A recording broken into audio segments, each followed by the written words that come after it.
নমস্কার বন্ধুরা, traditional Bengali ফুডে সকলকে স্বাগত। আজকের রেসিপি সবজি দিয়ে কাটোয়ার ডাঁটা চচ্চড়ি। চচ্চড়ি তৈরি করাও যেরকম সহজ, খেতেও কিন্তু ভীষণ সুস্বাদু।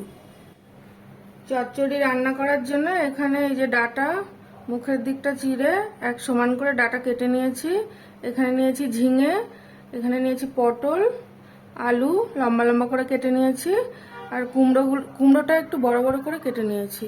কুমড়োটা গলে যেতে পারে ওই জন্য। কড়া গরম হয়ে গেছে, কড়াইতে দিয়ে দিচ্ছি 1 চামচ মতো গোটা ধনে, দিয়ে দিচ্ছি 1 চামচ মতো গোটা জিরে, একটু নেড়ে চেড়ে নেব। এবার দিয়ে দিচ্ছি 2টো শুকনো লঙ্কা, একটু ভাজা ভাজা করে নেব। মশলা ভাজা হয়ে গেছে, মশলা থেকে খুব সুন্দর গন্ধ বেরোচ্ছে। এবার আমি এটা ঢেলে নেব।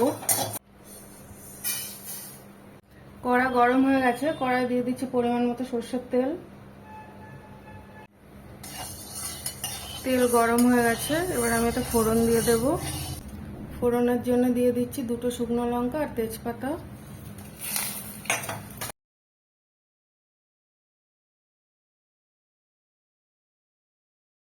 ফোড়নের জন্য দিয়ে দিচ্ছি 1/2 টিস্পুন 5 ফোড়ন। আলু দিয়ে দিচ্ছি কেটে রাখা। এবার দিয়ে দিচ্ছি কেটে রাখা পটল।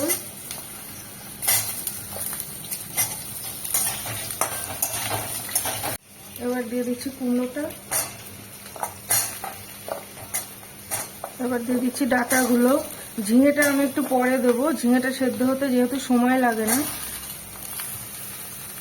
যেহেতু চচ্চড়ি হবে ওই জন্য আমি আলাদা আলাদা করে আর সবজিগুলো ভেজে নেব না, একসাথেই ভেজে নেব।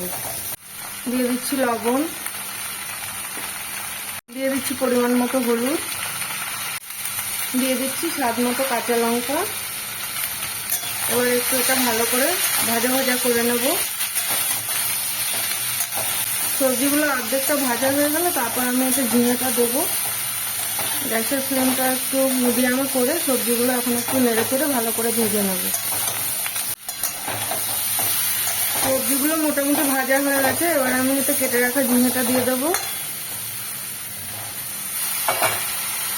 আবারও একটু 5 মিনিট মতো নেড়ে চেড়ে নেব।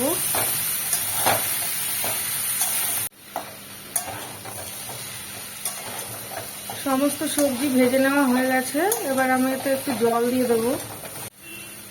ছোট বাটির 1 বাটি মতো জল দিয়ে দেবো। আলুটা শুধু সেদ্ধ হবে এখানে, আর বাকি সবজিগুলো সেদ্ধ হতে সময় লাগে না। চচ্চড়ি হবে শুকনো শুকনো, ওই জন্য জল বেশি দেওয়া যাবে না, আর জলটা বেশি দিয়ে ফেললে কুমড়োটাও গলে যাওয়ার সম্ভাবনা থাকে। আবারও একটু স্বাদ মতো লবণ দিয়ে দিচ্ছি। লবণটা একটু নেড়ে চেড়ে মিশিয়ে দেবো। গ্যাসের ফ্লেমটা লোতে রেখে 5 থেকে 7 মিনিটের জন্য সবজিগুলো সেদ্ধ হওয়ার জন্য একটু ঢাকা দিয়ে দিলাম। একটা মিক্সিং জার নিয়ে নিয়েছি, এর মধ্যে যে মশলাটা ভেজে রেখেছিলাম ওই মশলাটা আমি দিয়ে দিচ্ছি। অল্প জল দিয়ে এটা আমি পেস্ট করে নেব।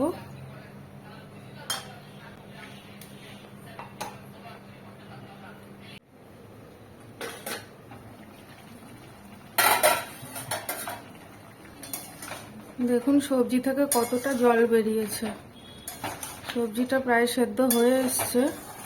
এবার এতে আমি একটু চিনি দিয়ে দেব।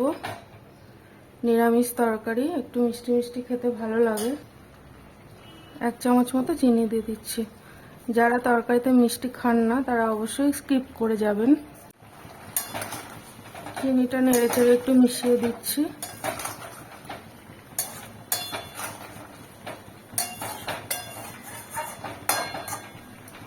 আবারও আমি এটা 5 মিনিটের জন্য একটু ঢাকা দিয়ে দিচ্ছি। গ্যাসের ফ্লেমটা মিডিয়ামে রাখবো।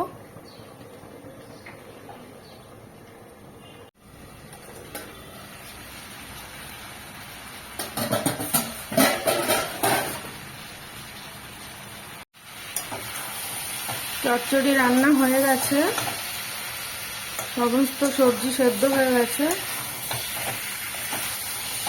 এবার আমি এতে যে মশলাটা শুকনো করে ভেজে নিয়েছিলাম ওই মশলাটা দিয়ে দেবো। এই যে এটা আমি জল দিয়ে বেটে নিয়েছি। চচ্চড়ি কিন্তু ভীষণ সহজ একটা রেসিপি, কোনো মশলা ছাড়াই কিন্তু চচ্চড়ি খাওয়া যায় শুধুমাত্র ফোড়ন দিয়ে। আমি এই ভাজা মশলাটা এখানে ব্যবহার করেছি স্বাদটা একটু ভালো হওয়ার জন্য, স্বাদটা একটু বাড়ানোর জন্য। চচ্চড়ি আমার রান্না হয়ে গেছে, মশলাটা দিলাম, একটুখানি নেড়ে চেড়ে ঢাকা দিয়ে রেখে দেবো।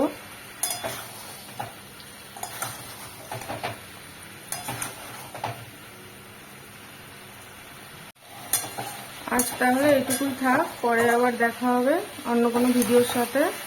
ততক্ষণে ভালো থাকবেন, সুস্থ থাকবেন।